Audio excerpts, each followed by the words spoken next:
Bom, vamos estar iniciando agora a nossa parte prática. Aqui à nossa frente vocês podem ver o interferômetro Mach-Zehnder, que é o nosso protótipo real. Então a gente vai estar explicando aqui para vocês o funcionamento dele. Vamos estar mostrando aqui os componentes, falando um pouco das suas funções, explicando o funcionamento, como é que seria o funcionamento correto do circuito. Também vamos estar explicando para vocês a questão do cristal e como que a gente fez para caracterizá-lo. Muito bem. Começando aqui pelo interferômetro Mach-Zehnder. Começando pela fonte de laser, que está dentro desse tubo de PVC que vocês podem ver aqui. A fonte de laser é responsável, a fonte luminosa, né? Então ela é responsável por injetar, entre aspas, a luz no nosso interferômetro, fazer ela passar por esses dois caminhos aqui para que o efeito aconteça.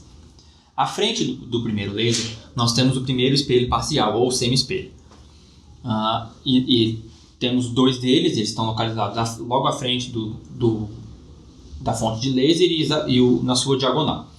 De forma ideal, esses semi-espelhos deveriam ter um índice de refração de 100%. No nosso caso, como a gente não trabalha com semi-espelho ideal, o índice de refração dele é diferente de 50%. Bom, na outra diagonal nós temos os espelhos, que seriam os espelhos totais, né, que refletem 100% da luz ou com índice de refração de 100%. Também de forma ideal, e novamente nós também não temos a situação ideal aqui, o índice de refração dele também não é 100%. Mas a função dele é basicamente refletir a luz para os semi-espelhos para que eles percorram o caminho. Muito bem. Logo à frente vocês podem ver, entre o primeiro semi-espelho e o primeiro espelho, vocês têm essa estrutura cúbica que é o nosso cristal de quartzo. O cristal de quartzo, ele é responsável por receber a tensão, e recebendo essa tensão ele altera o seu índice de refração, e alterando o seu índice de refração, ele gera o efeito que a gente chama de efeito eletroóptico. Muito bem, mas para que esse cristal altere seu índice de refração, ele precisa receber uma tensão. Essa tensão é aplicada por esses dois terminais, que vocês podem ver essas duas hastes de forma quadrada nas suas extremidades, tanto na extremidade do lado esquerdo como na extremidade do lado direito. Vocês podem perceber que essas extremidades são as responsáveis por aplicar a tensão sobre o cristal. Como é que essa tensão chega aqui? Muito bem. Como eu falei na parte teórica, nós temos aqui embaixo desse protótipo, que não é possível visualizar, mas tem um circuito que é o nosso circuito triplicador de tensão. Esse circuito é alimentado através desse cabo que vem direto da fonte, direto da tomada, com 220 volts, gerando uma tensão que o Marcos vai estar mostrando para vocês daqui a pouco, nesses dois terminais que nós temos aqui, de uma tensão de aproximadamente 750 volts. Essa tensão chega no cristal através desses dois cabos aqui, passa pelos terminais onde vai ser medida a tensão, e dos terminais para o cristal ela é levada até lá por esses dois cabos azuis que nós temos aqui. Muito bem. À frente desse arranjo de espelhos e semi-espelhos, nós temos o difrator, que ele é responsável por ajudar na melhor visualização do feixe de laser. O que acontece?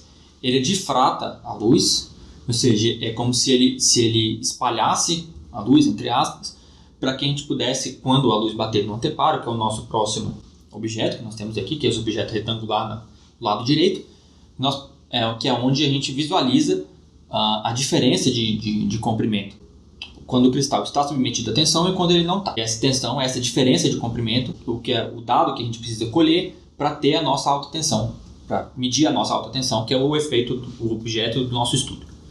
Agora eu vou explicar o funcionamento do interferômetro de Mach-Zehnder. O funcionamento dele, como o André falou, tem uma fonte de energia de forma luminosa, que é o feixe de laser. Ela é responsável por gerar a eletricidade do laser e ela passa, como o próprio André falou, no cristal, chegando até o anteparo por um caminho, e o laser se divide, passando por outro caminho, chegando até o anteparo. Esse caminho que não tem o cristal, a gente usa ele como referência para ter o ponto de origem para medir. O André também falou que tem um circuito triplicador de tensão embaixo. Eu vou explicar agora, vou mostrar a tensão que está chegando aplicada no cristal. Aproximadamente 745, 46 volts. Aqui vocês conseguem notar uma fonte de laser que os dois pontos estão sobrepostos um ao outro.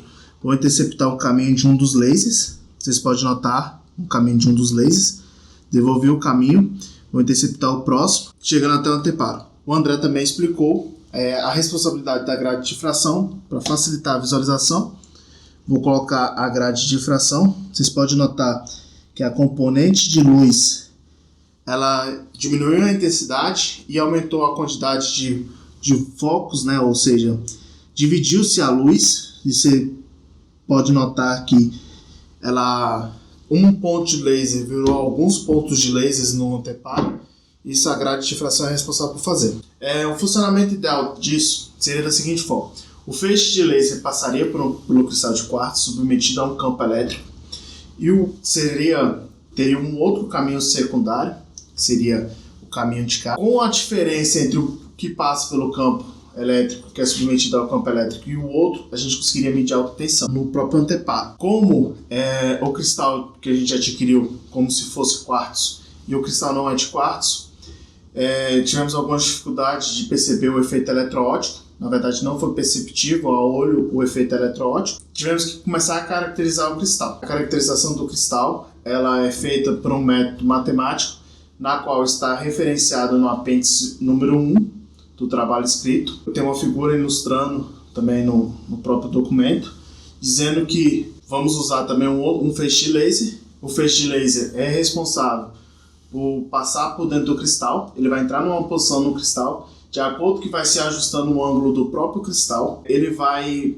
saindo perpendicular ao ponto de origem, causando assim no anteparo embaixo do método uma diferença de 1 milímetro. Com isso a gente tem um índice de refração e aí a gente conseguiu notar que o material não é quartzo. Esse protótipo que foi montado foi feito para caracterizar o cristal.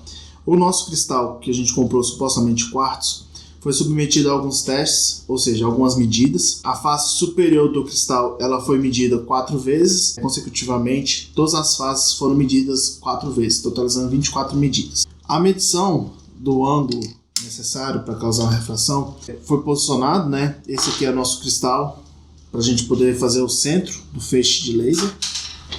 Agora eu vou remover o nosso centralizador de feixe de laser, vou posicionar o cristal de quartzo, supostamente quartzo, no projeto. Pode notar aqui é o ângulo que o projeto está medindo inicialmente.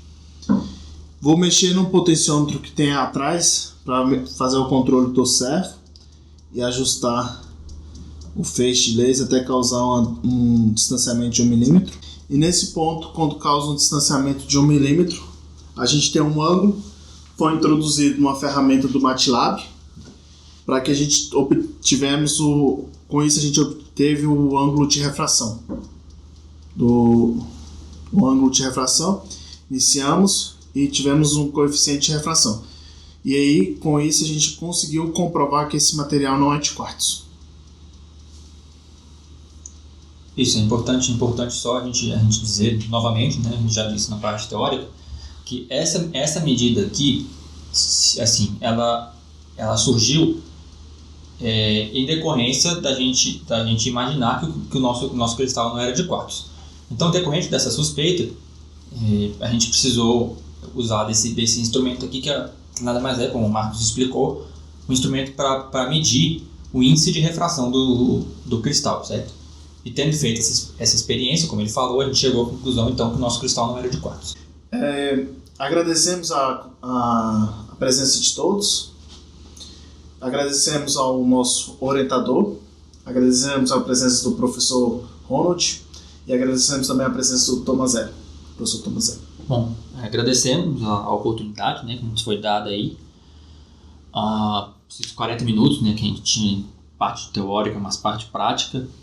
Agradecemos ao professor João Matos, professor Tomazelli, professor Ronald, pela disponibilidade de participar da nossa banca de trabalho de conclusão de curso. Estamos abertos agora às suas considerações e suas sugestões.